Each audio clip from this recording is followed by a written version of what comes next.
감사합니다. 함께 있는 것이 너무 고맙고 감사함을 갖습니다. 이렇게 한자리에 모여서 하나님을 찬양하고 경배할 수 있는 것이 은혜요 축복임을 믿습니다.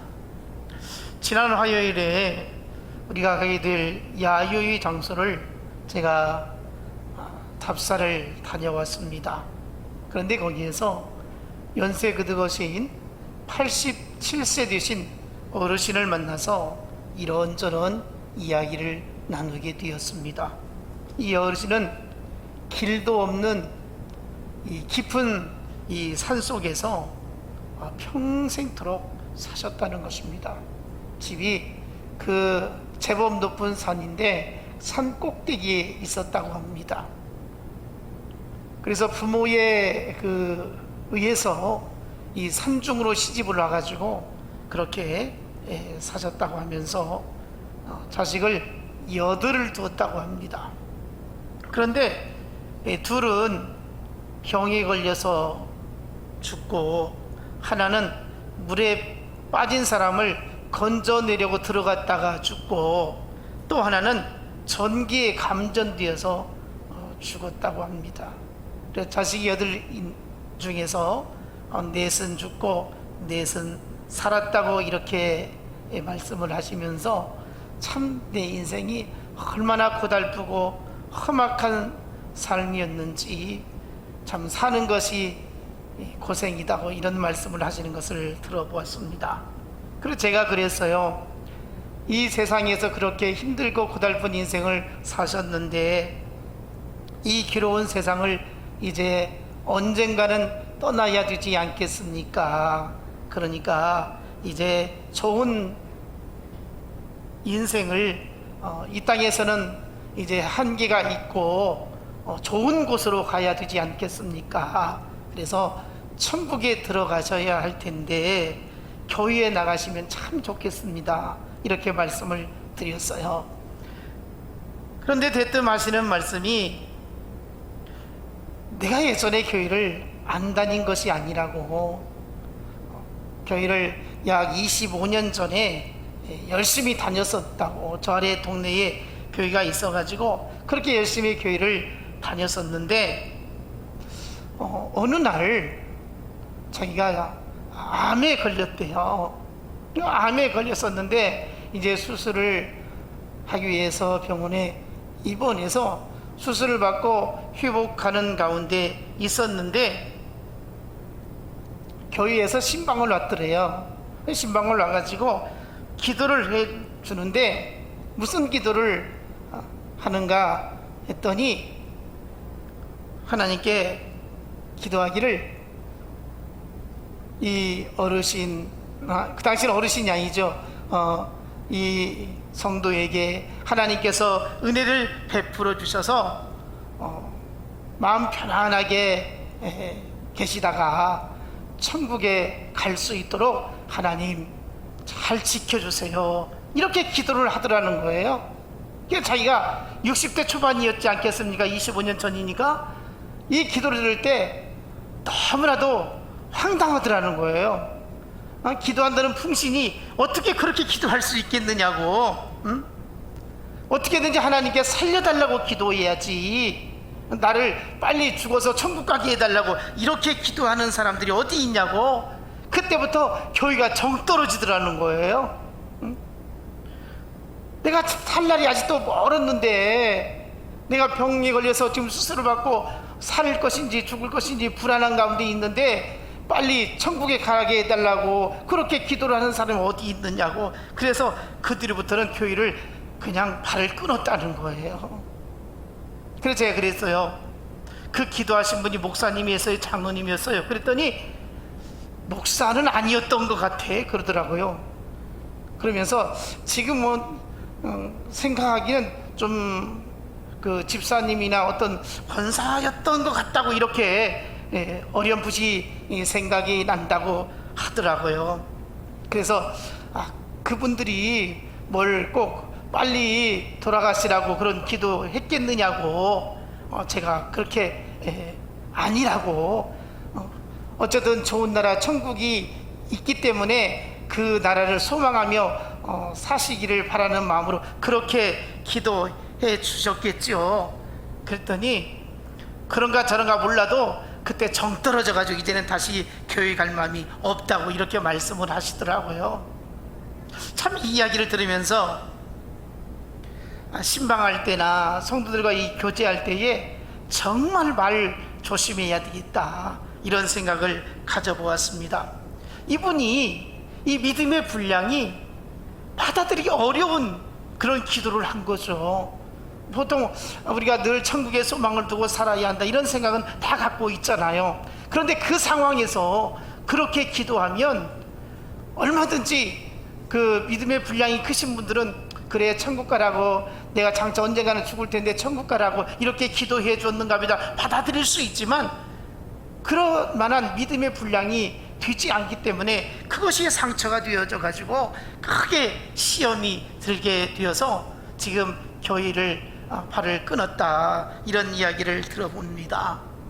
여러분, 오늘 우리가 하나님 앞에서 늘 조심해야 하겠다, 이런 생각을 해요. 교회 안에서도 서로 대화를 하면서도 그렇고, 또 신방을 가서도 그렇고, 항상 상대방이 그 믿음의 분량이 내가 무슨 말을 해서 받아들일 수 있는가, 아니면 거부감을 가질 수 있겠는가, 이런 생각을 가지고 말을 해야 하겠다는 생각을 갖습니다. 바울은 고린도전서 3장 1절에 이렇게 말씀을 하죠. 형제들아, 내가 신령한 자들을 대함같이 너희에게 말할 수 없어서 육신에 속한 자 곧 그리스도 안에서 어린 아이를 대함과 같이 하노라. 믿음이 신실한 사람들에게 하는 것처럼 할 말을 다 하지 못하고 너희들이 시험 들까봐 어린 아이를 대하는 것처럼 내가 조심스럽게 권면을 하고 말을 한다, 이렇게 말하는 것이죠. 이어서 3장 2절을 보면 고린도 성도를 향해서 내가 너희를 젖으로 먹이고 밥으로 아니하였노니 이는 너희가 감당치 못하였음이었거니와 지금도 못하리라. 믿음이 적은 성도들에게 젖을 먹여야 하는데 단단한 것 먹이면 큰 문제가 생긴다는 거예요. 젖 먹는 그 갓난 아이처럼 대해야 되는데, 지금 영적인 수준을 볼 때에, 믿음의 분량을 볼 때에 감당치 못한다는 거예요. 어린아이에게 고기와 밥을 삼키지도 못하고 소화시키지도 못하는데 그것을 먹이면 어떻게 되겠습니까? 아이가 숨이 막혀서 죽을 수밖에 없겠죠. 바울이 그런 심정이었어요. 이 고린도 교회 성도들이 이 영적인 수준이 깊지를 못했다는 거예요. 무슨 하나님의 말씀을 권면을 하게 되어지면 받을 만한 준비가 안 되었다는 것입니다. 저도 목회를 하면서 늘 조심스러운 것이 이런 면이에요. 직분을 모아서나 신앙 연수를 보게 되어질 때에 감당할 수 있는 여력이나 위치가 충분히 되어짐에도 불구하고 믿음의 분량이 약하게 보여질 때에 무슨 말씀을 그렇게 권면을 한다고 하는 것이 좀 주저되어지기도 한다는 것입니다. 충분히 그 감당할 수 있는 그런 그 직분을 가지고 있음에도, 또 신앙 연조를 보면 상당한 그런 그 기간이 지났음에도 불구하고 마음 편하게 예배 생활 좀 잘했으면 좋겠다고, 기도 생활 좀 열심히 했으면 좋겠다고, 또 헌금 생활도 좀 잘했으면 좋겠다고, 이런 말을 하기가 참 쉽지 않다는 것입니다. 그래서 저는 목회하면서 우리 성도들의 신앙의 수준이 갈수록 좀 진보되어지고 성장되어지고 하나님 보실 때 참 든든히 서가기를 원하고 있습니다. 그래서 주의 종이 마음 놓고 설교를 하든지 또 개인적으로 어떤 권면을 하도록 그렇게 되어졌으면 좋겠다는 것입니다. 오래전에 어떤 목사님이 시무 장로님이 새벽 기도를 1년 내내 안 나오시니까 참 마음이 찹찹하고 어떻게 하면 좋을까, 이런 생각을 가지게 되었습니다. 그래서 강단에서 중직자들이 새벽기도를 열심히 해야 된다, 이렇게 말씀을 선포하고 그렇게 가르침에도 끔찍하지 않더래요. 그래서 마음을 정하고는 이제 개인적으로 식사를 하면서 장로님, 교인들 보기도 좀 부끄럽고 또 그러니까 주일 새벽만이라도 나오시면 참 좋겠습니다, 이렇게 말을 건넸다는 거예요. 그런데 이제 장로님이 들으시고 좀 생각해 보겠습니다, 근데 몸이 피곤해 가지고 그렇게 새벽기도가 나오기가 쉽지 않습니다 라고 하면서 어쨌든 노력해 보겠습니다, 이렇게 대답을 하더라는 거예요. 그래서 주일 새벽기도는 이제 나오시겠다 이렇게 생각을 하고 있었는데 여전히 안 나오시더래요. 그러던 어느 날 한 달쯤 지나서 찾아오셔서 하시는 말씀이, 목사님, 제가 몇 번을 생각해 보았는데 우리 교회하고 저하고는 영적으로 맞지 않는 것 같습니다. 다른 교회로 떠나겠습니다, 이렇게 말을 하더라는 거예요. 그래서 깜짝 놀라가지고 무슨 말씀을 그렇게 하시냐고, 장로님이 교회를 떠나신다는 게 이 말이 되냐고, 장로님 새벽기도 안 나오셔도 괜찮으니까 교회를 지켜주세요, 주일날 안 나오셔도 괜찮아요, 이랬다는 거예요. 여러분, 참 이래서 먹기가 어려운 것 같아요. 영적인 수준을 높이고자 하는 그 마음에서 이렇게 권면을 했는데 이걸 받아들이지를 못하는 거예요. 저는 우리 교회 모든 성도들이 좀 믿음의 분량이 커져서 무엇을 요구하든지, 충성을 요구하든지, 헌신을 요구하든지 함께 하기를 요구할 때에 기꺼이 받아들일 수 있도록 했으면 좋겠습니다. 시험 들지 않았으면 좋겠습니다. 믿음의 분량이 날마다 커졌으면 좋겠습니다. 그래서 어설프게 준비되지 못한 믿음을 가진 자에게 권면을 하게 되어지면 큰 낭패를 볼 수도 있다, 이런 생각을 갖습니다. 그래서 항상 내 믿음이나 영적인 그 수준으로 생각하는 것이 아니라 상대방의 믿음의 수준이 어느 정도인가, 어떤 상태인가를 생각하고 우리가 교제를 해야 하겠다는 생각을 가져봅니다.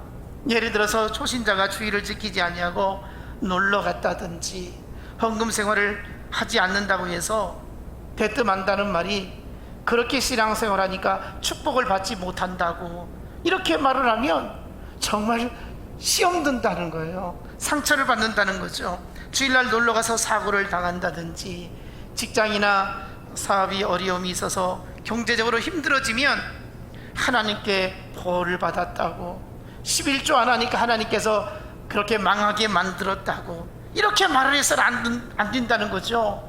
믿음이 없는 초신자가 중병에 걸렸는데 빨리 가서 수술을 받아야 함에도 불구하고 먼저 하나님 앞에 기도하라고, 병원은 한 달간 기도해보고 가도 괜찮다고 이렇게 말하면 안 된다는 거예요.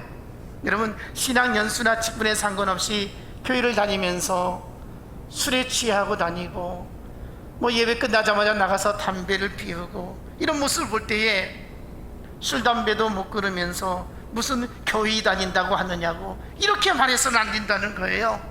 작은 핑계만 있으면 교회에 나오지 않거나 누군가 데리러 가야만, 또 연락을 해야만 나오는 이런 성도는 아직 신앙이 젖먹이 신앙이기 때문에 영적으로 잘 도와줘야 할 우리의 지체라는 거예요. 교회 안에서는 연약한 자들 충분히 있습니다.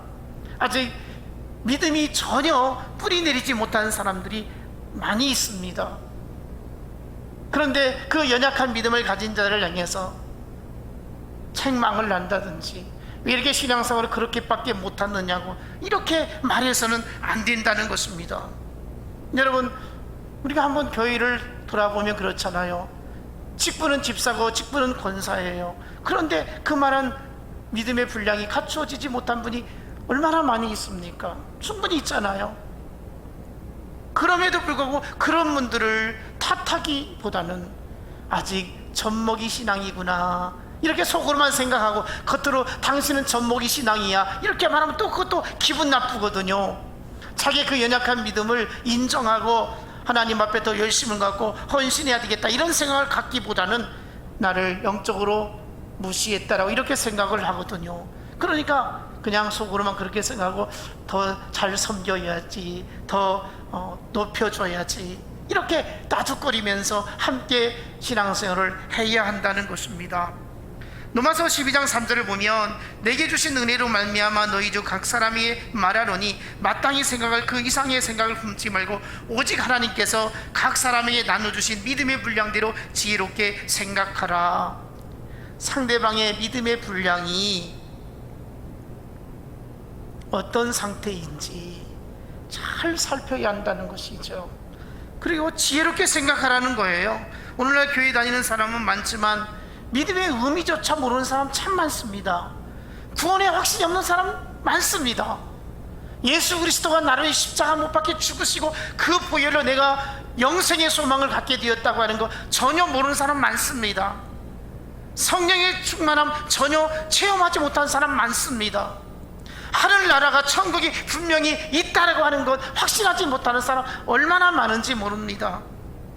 여러분, 내가 믿음이 있다고 정말 예수 믿는 사람이라고 보여주거나 나타낼 수 있는 것 아무것도 없는 사람 수없이 많습니다. 교회를 이렇게 다니고 예배당에 앉아있지만 내가 예수 믿는 사람이라고 하는 것, 예수 믿는 증거를 내놓으라면 아무것도 내놓을 사람 없는 사람 많아요. 이것이라고, 내가 예수 믿는 증거가 이것이라고, 내가 이렇게 하나님을 체험했다고, 내가 이렇게 하나님을 만났다고 내놓을 것 아무것도 없는 사람이 태반이라는 것을 우리가 생각해 볼 수 있습니다. 보통 교회에 10% 많으면 20% 진짜고 나머지는 그냥 교회 뜰만 받고 다니는 사람이라고 이렇게 통계로 나오는 것을 보게 됩니다. 여러분, 진짜 성도가 과연 몇이나 있을까 이런 생각을 갖습니다. 진짜 예수 믿는 사람이 간절히 우리에게 필요합니다. 저는 우리 진실교회 모든 성도들이 정말 예수 만나기를 원합니다. 신실한 그리스도인들 되기를 원합니다. 누가 말해도 나는 예수 믿는 사람이라고, 예수 믿는 증거가 이것이라고 말할 수 있기를 원합니다. 누군가가 나를 바라보고 예수 믿고 싶은 사람이 있겠는가? 나를 바라보고 예수가 살아계시다고, 하나님은 살아계시다고, 성령은 진짜 역사한다라고 이렇게 느끼고 볼 수 있도록 증거를 나타낼 수 있습니까? 믿는다고 하면서도 하나님의 역사를 체험치 못한 사람들이 많다는 것입니다. 여러분, 참된 믿음을 갖기를 원합니다. 진짜 예수 믿기를 원합니다. 로마서 8장 6절로 7절을 보니까 육신의 생각은 사망이요 영의 생각은 생명과 평안이니라.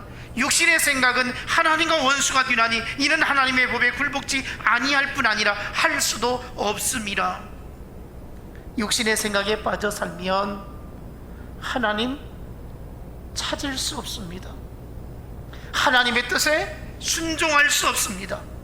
하나님을 위하여서 내가 헌신할 수 없습니다. 주의 몸된 교회를 위해서 내가 형식적으로 하는 척할 뿐이지 내 온몸과 마음과 정성을 다해서 하나님께 드릴 수가 없습니다. 로마서 6장 8절 말씀처럼 육신에 있는 자들은 하나님을 기쁘시게 할 수 없다고 말씀을 하고 있습니다. 여러분, 얼마나 하나님을 기쁘시게 하고 있습니까? 얼마나 하나님을 영화롭게 하고 있습니까? 얼마나 하나님을 찬송하며 살고 있습니까? 디모데후서 4장 3절로 4절 보니까 사람이 바른 교훈을 받지 아니하며 귀가 가리워서 자기의 사욕을 따라 스승을 많이 두고 또 그 귀를 진리에서 돌이켜 허탄한 이야기를 따르리라. 마지막 때에, 세상 종말의 때에 사람들이 하나님을 그렇게 찾지 않는다는 거예요. 말세가 가면 갈수록 사람들이 영적으로 어두워진다는 거예요. 세상에는 밝아진다는 거예요. 그래서 귀에 옳고 듣기 좋은 소리를 따라간다는 거예요. 축복받으라 하면 좋아하죠. 십자가 지나면 굉장히 꺼려하고 싫어하죠. 여러분, 우리의 영적인 모습을 진단할 수 있기를 원합니다. 내 영적인 상태가 어떤 상태인가를 깨닫기를 원합니다. 야고보 1장 23절을 보니까 누구든지 말씀을 듣고 행하지 아니하면 그는 거울로 자기의 생긴 얼굴을 보는 사람과 같다. 거울로 내 얼굴을 바라보면 어떻습니까? 얼굴에 무엇인가 묻었으면 닦아야 되죠. 머리가 흐트러졌으면 빗으로 빗어야 되겠죠. 말씀의 거울로 내 자신을 들여다보면 내가 얼마나 세속에 물들어 살고 있는지, 얼마나 죄악에 빠져 살고 있는지, 하나님보다 세상을 더 사랑하고 있는지 보여지잖아요. 내가 하나님 앞에 얼마나 헌신하고 주를 위해서 내가 무엇인가 해야 되는데 게으르거나 외면하거나 못 보충하거나 관심이 없는 것 보여지잖아요. 오늘 하나님께서 우리에게 주신 말씀 본문에서 내 믿음을 살피라고 말씀을 하고 있습니다. 내 믿음의 상태를 시험해 보라고 말씀을 하고 있습니다. 겉모습만 보면 믿음이 좋은지 나쁜지 어떤 상태인지 알 수가 없습니다. 우리가 신앙의 행위를 보아야 할 것입니다. 행함이 없는 믿음은 죽은 믿음이라고 성경은 말씀하고 있습니다. 과연 우리 자신이 믿음으로 행한 것이 무엇이 있는가 한번 생각해 볼 수 있기를 원합니다. 고린도 교회가 그렇습니다. 고린도는 항구 도시였습니다. 상업 도시였습니다. 번영하는 도시였습니다. 풍요로운 도시였습니다. 그래서 거기에는 각종 우상의 종교가 많았습니다. 도덕적으로 타락했습니다. 하나님 믿는 것이 어리석게 보였습니다. 영적인 것 별로 관심 없이 살아도 사는데 아무 지장이 없었습니다. 재미있게 살았습니다. 즐기며 살았습니다.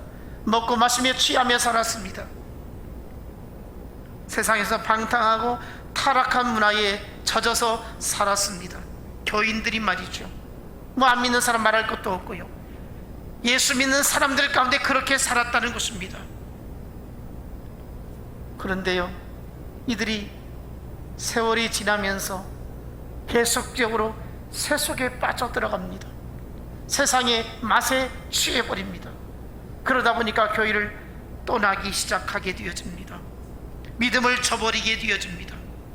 그래서 바울이 고린도 교회를 향하여 애타게 권면하고 있습니다. 그게 무엇입니까? 믿음을 한번 시험해 보라는 것입니다. 네가 진짜 믿음 있는 사람인가, 진짜 하나님을 의지하는 사람인가 살펴보라는 것입니다. 시편 139편 23절로 24절 말씀 보니까 다윗 왕은 하나님이여 나를 살피사 내 마음을 아시며 나를 시험하사 내 뜻을 아옵소서. 내가 무슨 악한 행위가 있나 보시고 나를 영원한 길로 인도하소서. 다윗이 하나님 앞에서 이렇게 살았습니다. 하나님 나를 살펴주옵소서. 하나님 내 마음을 아시고 나를 시험하사 내 뜻을 아옵소서. 내가 무슨 악한 행위가 있는지 보시고 나를 영원한 길로 인도하여 주옵소서. 하나님 내가 하나님 앞에 잘못된 것 깨닫게 하여 주시고 그 깨달아서 회개케 해주시고 하나님 앞에서 온전케 하여 주시고 정직한 영을 부어주셔서 하나님 은혜 안에서 살게 하여 달라고, 내가 영원한 길로 갈 수 있도록 흔들리지 않게 해달라고 이렇게 기도하며 살았던 것을 보게 되어집니다. 오늘 주신 말씀 본문 5절, 너희가 믿음 안에 있는가 너희 자신을 시험하고 너희 자신을 확증하라. 예수 그리스도께서 너희 안에 계신 줄을 너희가 스스로 알지 못하느냐. 그렇지 않으면 너희는 버림받은 자니라. 시험하라고 그랬어요. 조사하라고 했어요. 확증하라고 했어요. 증명하라고 했어요. 자신의 믿음을 철저히 조사해서 믿음이 있는지 없는지 그 증거를 한번 나타내 보이라고 말씀을 하고 있습니다. 여러분 어떻습니까? 우리 자신을 살펴보시기를 원합니다. 내가 정말 믿음 있는 사람인가 내 자신을 한번 점검할 수 있기를 원합니다. 세상적인 유혹이나 시험이나 풍파에 휩쓸려서 입으로만 주여 주여 하는 신앙생활을 하고 있지 않는지를 생각해 보라는 것입니다. 고린도 교인들에게 스스로 자신들이 믿음 안에 있는가 물어보라고 말씀을 하고 있습니다. 네가 정말 믿음이 있느냐? 예수 믿느냐? 네 안에 믿음이 있을 수도 없고 또 없는 것 같기도 하고 있는 것 같기도 하고 참 아리송하다. 네가 더 잘 알고 있지 않느냐 이거예요. 고린도 교회 성도를 바라보니까 어떤 때는 믿음이 정말 있는 것 같은데 어떤 때는 전혀 믿음이 없는 것입니다. 그래서 분명한 믿음을 나타내 보이라고 말씀을 하고 있습니다. 여러분, 신앙이 변질되지 않기를 원합니다. 세상에 살면서 우리의 신앙이 얼마나 혼탁하게 흐려지고 있는지 모릅니다. 순수함이 없어지고 있습니다. 하나님 앞에서 믿음이 약해지고 그냥 미끄러지고 있다는 것이죠. 믿음 안에 거한 자로서 하나님 말씀에 얼마나 순종하며 살고 있느냐는 것입니다. 오늘 주신 말씀, 예수 그리스도께서 너희 안에 계신 줄을 너희가 스스로 알지 못하느냐. 알아야 한다는 거예요. 너희 안에 예수 그리스도가 살아계심을 알아야 된다는 거예요. 로마서 8장 16절에 성령이 친히 우리 영으로 더불어 우리가 하나님의 자녀인 것을 증거하시나니 그렇지 않으면 너희가 버리운 자니라. 여러분, 심각하게 생각을 한번 해볼 필요가 있습니다. 내가 버리운 자인가? 내가 성령의 임재가 얼마나 있었던가? 성령의 함께 하심이 내 안에서 얼마나 나타나고 있는가? 본문 13장 6절에 보니까 우리가 버리운 자 되지 아니한 것을 너희가 알기를 내가 바라고. 버리운 자가 아니라는 것을 바울이 그렇게 원하고 있습니다. 하나님께서 버린 자가 아니라는 거예요. 그들 속에 예수님이 계시다는 거예요. 하나님의 살아계신 능력이 그들과 함께 하신다는 거예요. 내 안에 예수님이 계시다고 하는 것, 예수님이 나와 함께 하신다고 하는 것, 예수님을 나의 주인으로 모시고 살고 있다고 하는 것이 여러분 얼마나 확증되어지고 있느냐는 것입니다. 그래서 무슨 일을 하든지 믿음이 확인되어져야 합니다. 예수 믿으니까 이렇게 산다. 예수 믿으니까 나는 이렇게 말하고, 내가 예수 믿으니까 이렇게 처신하고, 내가 예수 믿으니까 이렇게 감당할 수 있고, 이런 게 있어야 된다는 거예요. 예수 믿으면서 전혀 세상 사람과 다른 것이 하나도 없다면 우리가 어떻게 예수 믿는 사람이라고 말할 수 있겠습니까? 본문 7절 보니까 우리가 하나님께서 너희로 악을 조금도 행하게 하지 않게 하시기를 구하노니 이는 우리가 옳은 자임을 나타내고자 함이 아니라 오직 우리는 버리운 자가 될지라도 너희로 선을 행하게 하고자 함이라.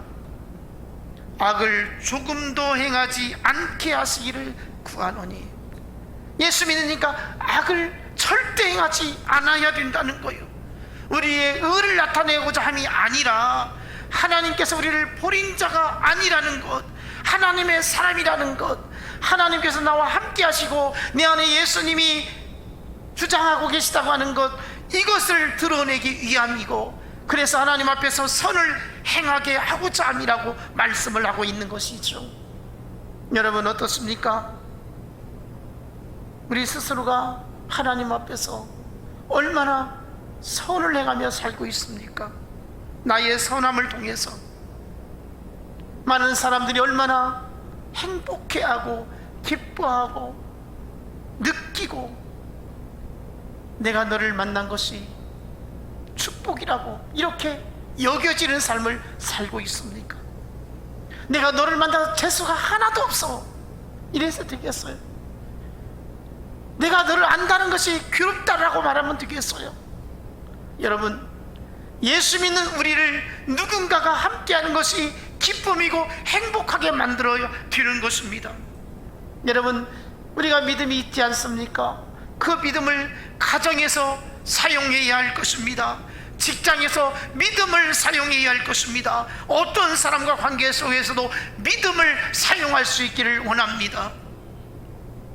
우리는 모든 삶에 있어서 믿음 있는 삶을 살아야 된다는 것이죠. 내 안에 믿음이 있다는 증거가 보여져야 한다는 것입니다. 그래서 세상 사람들과 구별되어져야 하지 않겠어요? 조금만 참으면, 조금만 이해하면 믿음을 증거할 수 있습니다. 예수 그리스도를 나타낼 수 있습니다. 얼마든지 할 수 있습니다. 우리는 항상 기뻐하고 항상 감사하고 항상 평안한 삶을 살 수 있습니다. 그게 무엇입니까? 믿음 있는 삶이라는 것이지요. 진실한 믿음을 가지고 우리가 살아갈 때에 하나님께서는 우리를 축복해 주실 것입니다. 세상 사람들은 우리를 좋아할 것입니다. 참 누군가가 나를 만나면 마음이 편안해야지 않겠어요? 누군가가 나와 함께 있는 것을 오래오래 같이 있고 싶어야 하지 않겠어요? 가시방석 만들지 않기를 원합니다. 누군가와 함께하는 즐거운 시간이 되어져야 하지 않겠습니까? 마음 편한 사람과 함께 있는 걸 다 좋아하지 않아요? 여러분, 믿음이 있으면 그렇게 할 수 있습니다. 믿음 안에서 증거가 날마다 우리 안에 충만하기를 원합니다. 그래서 모든 영광 하나님께 돌려야 되겠습니다. 하나님이 찬양을 받으셔야 되겠습니다. 하나님의 형상을 훼손시키는 것이 아니라 하나님의 형상을 온 세상에 드러낼 수 있기를 원합니다. 그래서 믿음의 역사를 나타나게 되어질 때에 우리는 하나님께 영광이 되어지고 우리 인생이 하나님 주시는 은혜와 축복 가운데 풍성한 삶을 살게 될 것입니다. 이렇게 복된 인생을 살아가시기를 주님의 이름으로 축복합니다. 기도하겠습니다. 하나님 감사합니다. 예수 믿는 증거가 충만케 하여 주옵소서. 살아계신 하나님을 증거하며 살게 하여 주옵소서. 예수 그리스도가 내 안에 임재하심을 나타내게 하여 주옵소서. 모든 영광 하나님이 받으시기에 합당한 삶을 살게 해주시고 믿음을 어디에서든지 사용하게 하여 주옵소서. 예수님 이름으로 기도합나이다. 아멘.